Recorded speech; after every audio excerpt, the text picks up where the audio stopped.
മുഖ്യമന്ത്രി വി.ഡി. സതീശന് അഭിനന്ദന പ്രവാഹമാണ്. ഇപ്പോഴും വലിയ തോതിലുള്ള ആഘോഷവും ആഹ്ലാദ പ്രകടനവുമാണ് ഈ കന്റോൺമെന്റ് പരിസരത്ത് നടന്നുകൊണ്ടിരിക്കുന്നത്. വൈകുന്നേരത്തിനുള്ളിൽ നിയമസഭാ കക്ഷി നേതാക്കളുടെ യോഗത്തിന് ശേഷം MLA-മാരുടെ യോഗത്തിന് ശേഷം തീരുമാനങ്ങളിലേക്ക് കടക്കുമെങ്കിൽ പോലും ഇപ്പോൾ തന്നെ വലിയ തോതിൽ ഇവിടേക്ക് നേതാക്കൾ ഒഴുകിയെത്തുന്നുണ്ട്. VT ബൽറാം, ഷാനിമോൾ ഉസ്മാൻ തുടങ്ങിയ നേതാക്കൾ ഇപ്പോൾ ഉള്ളിൽ ഉണ്ട്. അവർ വി.ഡി. സതീശനുമായി കൂടിക്കാഴ്ച നടത്തുകയാണ്. കൂടുതൽ KPCC-യിലും പരിസര പ്രദേശത്തും ഒക്കെ തന്നെ വലിയ തോതിൽ ആഘോഷങ്ങളുടെ ഒരു അന്തരീക്ഷമാണ് നിലവിലുള്ളത്. 11 ദിവസത്തെ കാത്തിരിപ്പിന് ശേഷമാണ് ഈ പ്രഖ്യാപനം വരുന്നത് എന്ന് പറയുമ്പോൾ ഇപ്പോൾ നമുക്ക് പ്രവർത്തകരോടും അണികളോടും ഒക്കെ തന്നെ ചോദിച്ചു നോക്കാം, എങ്ങനെ കാണുന്നു ഇപ്പോഴത്തെ തീരുമാനത്തെ എന്ന്. എങ്ങനെയാണ് ഇപ്പോഴത്തെ തീരുമാനത്തെ എങ്ങനെ കാണുന്നു? സ്വാഗതം ചെയ്യുന്നില്ല, എങ്ങനെയാണ്? ഓൾ ഇന്ത്യ കോൺഗ്രസ് കമ്മിറ്റി പല കാര്യങ്ങൾ കൺസിഡർ ചെയ്താണ് ഇങ്ങനൊരു തീരുമാനത്തിലെത്തിയിട്ടുള്ളത്. അതിൽ ഞാൻ മനസ്സിലാക്കിയിടത്തോളം ഏറ്റവും കൂടുതൽ ഓൾ ഇന്ത്യ കോൺഗ്രസ് കമ്മിറ്റി കണക്കിലെടുത്തത് കേരളത്തിലെ കാസർഗോഡ് മുതൽ പാറശാല വരെയുള്ള ജനങ്ങളുടെ ഒരു വികാരം. കഴിഞ്ഞ 10 വർഷമായി വീർപ്പുമുട്ടിയുന്ന ജനം അവരൊരു ആശ്വാസം കണ്ടെത്തിയത് ഈ വിജയത്തിലൂടെയാണ്. അപ്പോൾ അങ്ങനെ വിജയിച്ചിട്ടും വീണ്ടും കാലതാമസം വരുന്നതിൽ അവർക്കൊരു ആശങ്കയുണ്ടായിരുന്നു. എന്തായാലും തീർച്ചയായിട്ടും AICC-യുടെ തീരുമാനം വന്നതോടുകൂടി ആ ആശങ്കയൊക്കെ മാറി വളരെ ഒരു ഫെസ്റ്റീവ് മൂഡിലാണ് ജനങ്ങളൊക്കെ. ഒരു ആഹ്ലാദഭരിതരാണ് അവരൊക്കെ തന്നെ. KPCC പരിസരത്തും കന്റോൺമെൻറ്റ് ഹൗസിൻ്റെ പരിസരത്തുമൊക്കെ അവരുടേതായ ആഹ്ലാദ പ്രകടനം നടത്തിക്കൊണ്ടിരിക്കുകയാണ്. അതുതന്നെയാണ് ഒരുപക്ഷെ MLA-മാരുടെ പിന്തുണ ആർക്കാണ് എന്ന കാര്യത്തിൽ വലിയ തർക്കങ്ങളുണ്ടായി. പക്ഷേ MLA-മാരുടെ പിന്തുണയേക്കാൾ കൂടുതൽ ഒരുപക്ഷെ ജനപിന്തുണയ്ക്കാണ് ഇപ്പോൾ ഏറ്റവും കൂടുതൽ പ്രാധാന്യം കൈവന്നിരിക്കുന്നത്. നേതാക്കളെ സംബന്ധിച്ചിടത്തോളം സമ്മർദ്ദം ഏറിപ്പോയിരുന്നു. ജനങ്ങളുടെ പിന്തുണ മറികടന്നുകൊണ്ട് ഒരു തീരുമാനത്തിലേക്ക് എത്താൻ പറ്റുന്നില്ല എന്ന് പറയുമ്പോൾ AICC ഇതുവരെ ഉണ്ടായിരുന്ന ഒരു നടപടിക്രമങ്ങൾ കൂടി മറികടന്നുകൊണ്ടുള്ള, അല്ലെങ്കിൽ ഇതുവരെ തുറന്നു വന്നിരുന്ന ഒരു രീതിയിൽ നിന്ന് വ്യത്യസ്തമായ ഒരു രീതിയിലേക്ക് പോകാനാണ് തയ്യാറെടുത്തത്. എങ്ങനെയാണ് ഇപ്പോഴത്തെ പ്രതികരണങ്ങളെക്കുറിച്ചൊക്കെ എങ്ങനെ കാണുന്നു? ഇത് വലിയ സന്തോഷമായില്ലേ? എങ്ങനെയാണ്?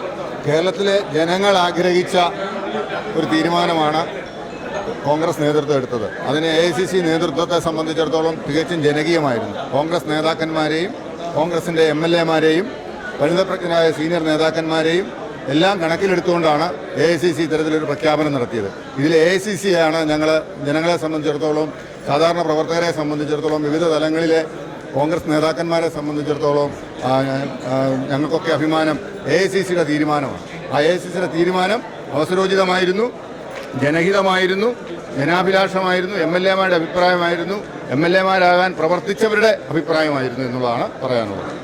തീർച്ചയായും ഇവിടെ ലഡ്ഡു വിതരണം ചെയ്തും ഒക്കെ പ്ലക്കാർഡുകൾ ഉയർത്തിപ്പിടിച്ച മുദ്രാവാക്യം വിളിച്ചുമൊക്കെ തന്നെയാണ് ഈ അണികളും പ്രവർത്തകരും ഒക്കെ തന്നെ അവരുടെ സന്തോഷം അറിയിച്ചത്. ഇന്ന് ഈ നിമിഷം വരെയും ഇപ്പോഴും വലിയ ജനപ്രവാഹം തന്നെയാണ് ഇവിടെ കന്റോൺമെന്റ് ഹൗസിലേക്ക്. അതേസമയം ആഹ്ലാദം അതിർവിട്ടു പോകരുത് എന്നൊരു മുന്നറിയിപ്പ് കൂടിയുണ്ട്. അതുകൂടി പാലിച്ചുകൊണ്ടുള്ള ഒരു ക്രമത്തിലേക്കാണ് ഇപ്പോഴും പോയിക്കൊണ്ടിരിക്കുന്നത്.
ദിവസങ്ങൾ നീണ്ട ചർച്ചകൾക്കും അനിശ്ചിതത്വങ്ങൾക്കും ഒടുവിൽ വിരാമം.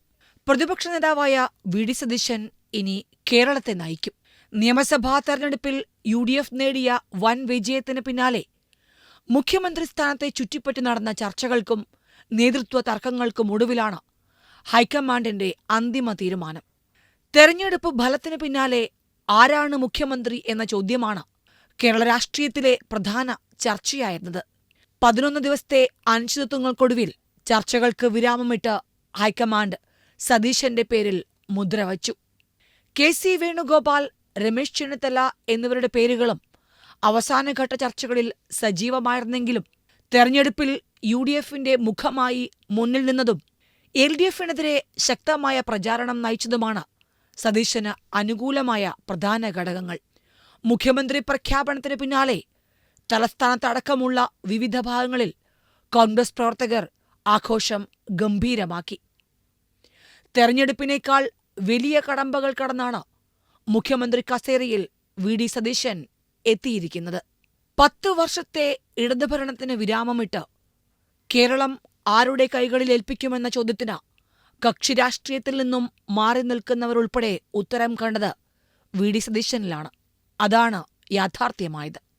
മുഖ്യമന്ത്രി സ്ഥാനം കിട്ടിയിട്ടും ടീം എന്നാവർത്തിച്ചു വി ഡി സതീശൻ. എന്നെ ഞാനാക്കിയത് ടീം UDF ആണ്.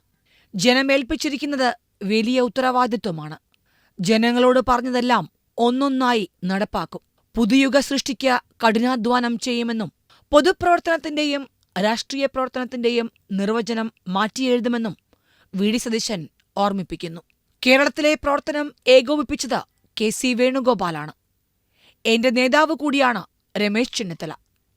എല്ലാവരോടും നന്ദിയും കടപ്പാടും അറിയിക്കുകയാണ് കേരളത്തിന്റെ സ്വന്തം VD. കേരളം കടന്നുപോകുന്നത് സങ്കീർണ സാഹചര്യത്തിലൂടെയാണ്. എനിക്കൊരാൾക്ക് ഒറ്റയ്ക്ക് ഒന്നും ചെയ്യാനാകില്ല. എല്ലാവരും ഒന്നിച്ചു നിൽക്കണമെന്നും വി ഡി സതീശൻ ആഹ്വാനം ചെയ്യുകയാണ്. കേരളത്തിന്റെ മുഖ്യമന്ത്രിയായി കോൺഗ്രസ് ഹൈക്കമാൻഡ് തെരഞ്ഞെടുത്ത വി ഡി സതീശന് ആശംസയുമായി AICC general secretary KC Venugopal രംഗത്തെത്തി. തന്റെ പ്രിയ സഹപ്രവർത്തകൻ വി ഡി സതീശന് ആശംസകൾ എന്ന് അദ്ദേഹം എക്സിൽ കുറിച്ചു. എല്ലാവരും കോൺഗ്രസ് ഹൈക്കമാൻഡിന്റെ തീരുമാനത്തെ സ്വാഗതം ചെയ്യുന്നുവെന്നും പാർട്ടിയാണ് പ്രധാനമെന്നും കേരളത്തിന്റെ വികസനത്തിനും ക്ഷേമത്തിനും ഒരുമിച്ച് പ്രവർത്തിക്കുമെന്നും KC കുറിച്ചു. ഇത്തവണ 100 തികച്ചില്ലെങ്കിൽ രാഷ്ട്രീയ വനവാസമാണെന്ന് ആവർത്തിച്ചു പറഞ്ഞുകൊണ്ടാണ് സതീശൻ വിസ്മയം തീർത്തത്. സതീശനൊഴികെ മറ്റു നേതാക്കളാരും 100 എന്ന മാന്ത്രിക സംഖ്യയിൽ വിശ്വാസമർപ്പിച്ചിരുന്നില്ല. ഫലം പുറത്തുവന്നപ്പോൾ കേരളമാകെ UDF തരംഗം. 102-ലെത്തി നിൽക്കുന്ന രാഷ്ട്രീയ മുന്നേറ്റമാണ് നാട് കണ്ടത്. കോൺഗ്രസിനകത്തും പുറത്തും ജനഹിതമറിഞ്ഞ സമീപനങ്ങൾ കൊണ്ട് സതീശൻ നിലപാടുകളുടെ രാജകുമാരനായി. സ്ഥാനമാനങ്ങൾ നൽകിയ കേരള ജനതയ്ക്ക് ഹൃദയത്തിൽ നിന്ന് നന്ദി പറയുകയാണ് വി ഡി. എല്ലാവർക്കും നന്ദി. എന്നെ ഞാനാക്കിയത് ടീം UDF. പുതുയുഗ സൃഷ്ടിക്ക് കഠിനാധ്വാനം ചെയ്യും. ഈ വാക്കുകൾ നിറവേറ്റുമെന്ന് കേരള ജനതയ്ക്കറിയാം. കേരളത്തിന്റെ മുഖ്യമന്ത്രിക്ക് ആശംസകൾ.